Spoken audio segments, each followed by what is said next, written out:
Magandang umaga guys. Ito na po yung bagong project natin. Ayan. Tapos na kami nakapag-layout at nakapagtayo na rin kami ng mga poste. Lahat. Ayan. Ano po, 55 na poste po ito.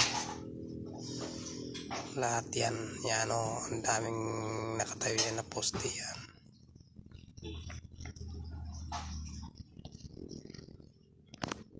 Marami yan siya. Kaya nagpuporma na rin kami sa mga poste. Yan. At tapos na rin kami makapagbuhos ng beam. Tie beam sa ilalim.